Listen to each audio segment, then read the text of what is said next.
ডমরু চরিত লিখেছেন ত্রৈলোক্যনাথ মুখোপাধ্যায়। দ্বিতীয় গল্প, অষ্টম পরিচ্ছেদ। কুম্ভীর বিভ্রাট।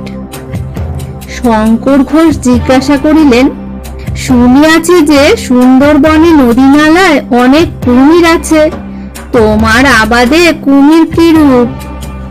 ডমরুধর বলিলেন, কুমির? আমার আবাদের কাছে যে নদী আছে, কুমিরে তাহা পরিপূর্ণ। খেজুর গাছের মতো নদীতে তাহারা ভাসিয়া বেড়ায়, অথবা কিনারায় উঠিয়া পালে পালে তাহারা রৌদ্র পোহায়। গরুটা, মানুষটা, ভেড়াটা, ছাগলটা বাগে পাইলেই লইয়া যায়, কিন্তু এসব কুমিরকে আমরা গ্রাহ্য করি না। একবার আমার আবাদের নিকট এক বিষম কুমিরের আবির্ভাব হইয়াছিল। গন্ধমাদন পর্বতে কালনেমির পুকুরে যে কুম্ভীর হনুমানকে ধরিয়াছিল, ইহা তাহা অপেক্ষাও ভয়ানক।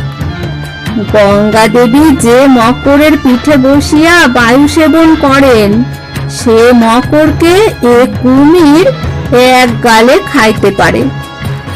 পর্বত প্রমাণ যে গজ সেকালে বহুকাল ধরিয়া কচ্ছপের সহিত যুদ্ধ করিয়াছিল, সে কচ্ছপকে এ কুমির নস্য করিতে পারে। ইহার দেহ বৃহৎ, তাল গাছের ন্যায় বড়। ইহার উদর এই দালানটির মতো। অন্যান্য কুমির জীবজন্তুকে ছিঁড়িয়া ভক্ষণ করে, কিন্তু এ কুমিরটা আস্ত গরু, আস্ত মহিষ গিলিয়া ফেলিত।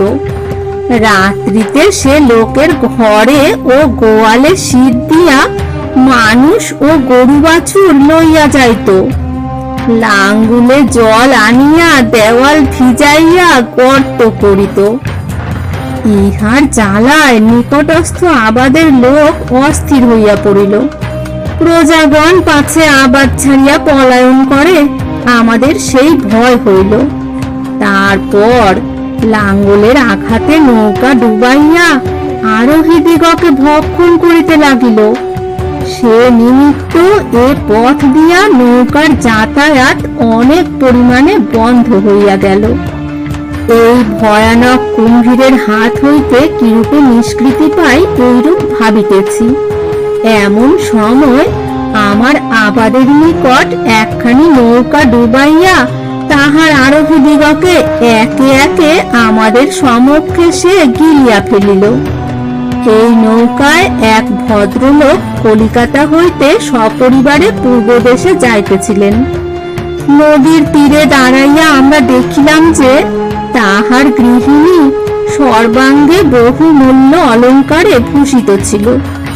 তোমরা জানো যে কুমিরের পেটে মাংস হজম হয়, গহনা পরিপাক হয় না।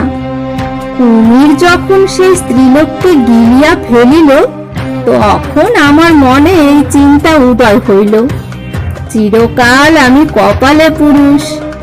যদি এই কুমিরটাকে আমি মারিতে পারি, তাহা হইলে ইহার পেট চিরিয়া এই গহনাগুলি বাহির করিব।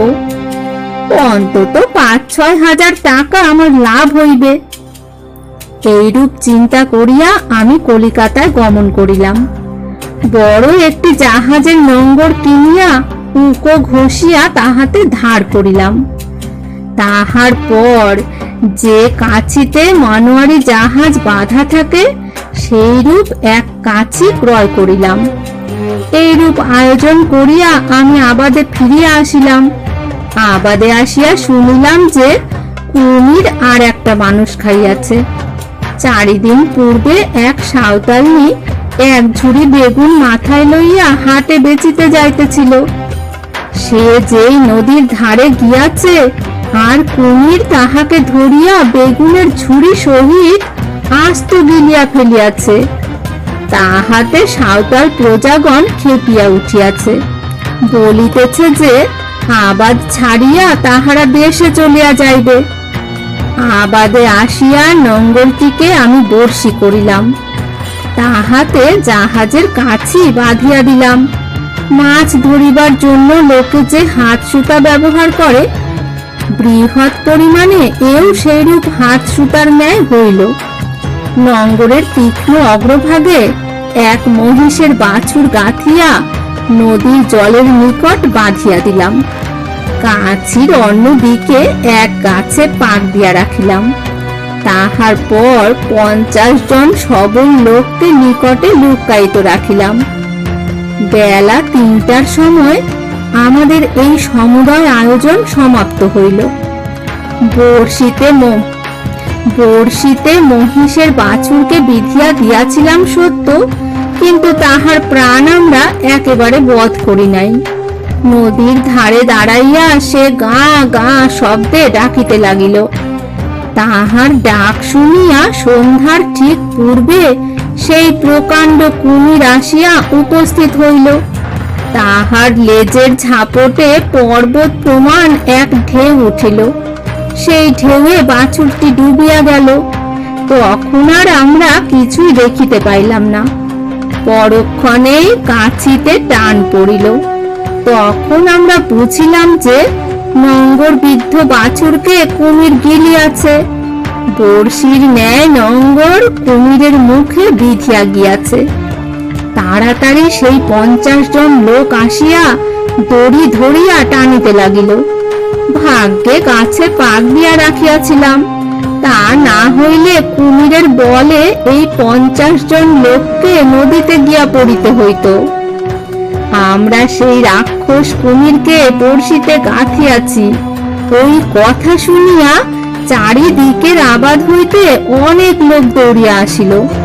প্রায় 500 লোক সেই রশি ধরিয়া টানিতে লাগিল। দারুণ আসুরিক বলে কুমির সেই 500 লোকের সহিত ঘোর সংগ্রাম করিতে লাগিল। কখনো আমাদের ভয় হইল যে তাহার বিপুল বলে নোঙর ভাঙিয়া যায়, কখনো ভয় হইল যে জাহাজের দড়া বা ছিঁড়িয়া যায়, কখনো ভয় হইল গাছ উৎপাটিত হইয়া নদীতে গিয়া পড়ে।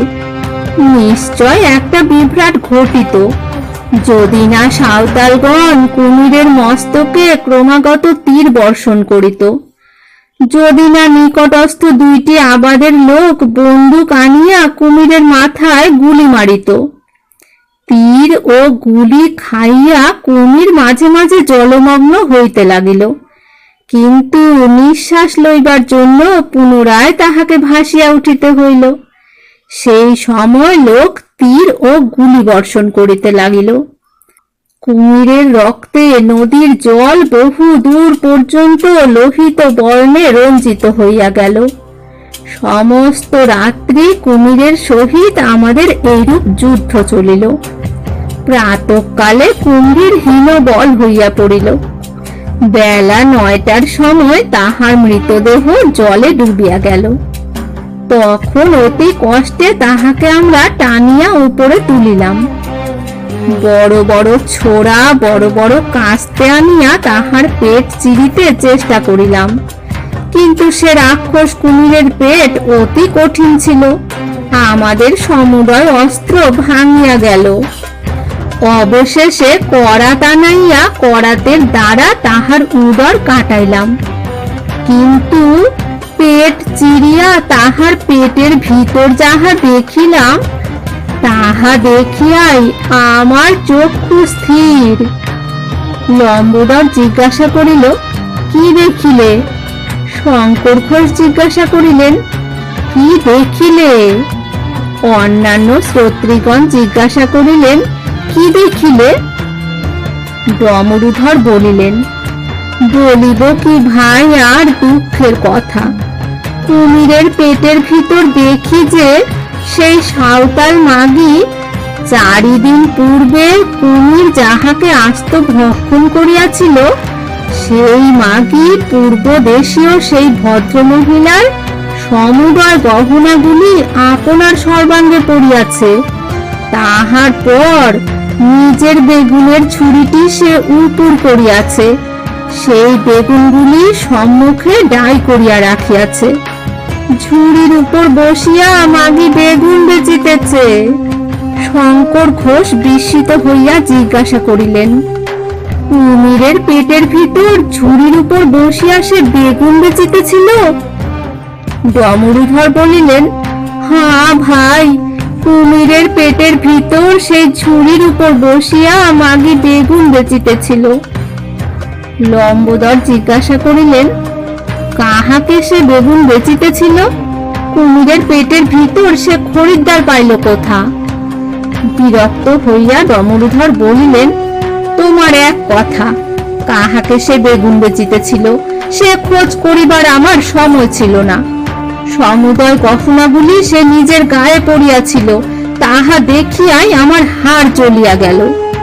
আমি বলিলাম, মাগি, ও গহনা আমার, অনেক টাকা খরচ করিয়া আমি কুমির ধরিয়াছি, ও গহনা খুলিয়া দে।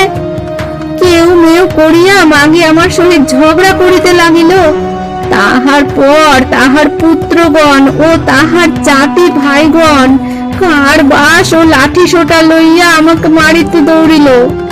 আমার প্রজাগণ কেহই আমার পক্ষ লইল না, সুতরাং আমাকে চুপ করিয়া থাকিতে হইল। সাঁওতালগণ সে মাগিকে ঘরে লইয়া গেল। দিন কয়েক শুকর মারিয়া ও মদ খাইয়া তাহারা আমোদ প্রমোদ করিল। পূর্বদেশীয় সে ভদ্র মহিলার একখানি গহনাও আমি পাইলাম না। মনে মনে ভাবিলাম যে কপালে পুরুষের ভাগ্য সকল সময় প্রসন্ন হয় না। লম্বোদর বলিলেন, এত আজগুবি গল্প তুমি কোথায় পাও বলো দেখি? ডমরুধর বলিলেন, এতক্ষণ হাঁ করিয়া এক মনে এক ধ্যানে গল্পটি শুনিতেছিলে, যেই হইয়া গেল তাই এখন বলিতেছ যে আজগুবি গল্প? কলির ধর্ম বটে। শঙ্কর ঘোষ জিজ্ঞাসা করিলেন, এ কুমিরের গল্প যে সত্য তাহার প্রমাণ আছে? ডমরুধর উত্তর করিলেন, প্রমাণ? নিশ্চয় প্রমাণ আছে। কোমরের ব্যথার জন্য এই দেখো সেই কুমিরের দাঁত আমি পড়িয়া আছি।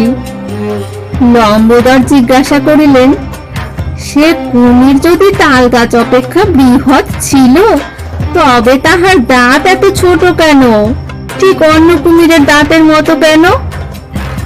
ডমরুধর উত্তর করিলেন, অনেক মানুষ খাইয়া সে কুমিরের দাঁত ক্ষয় হইয়া গিয়াছিল।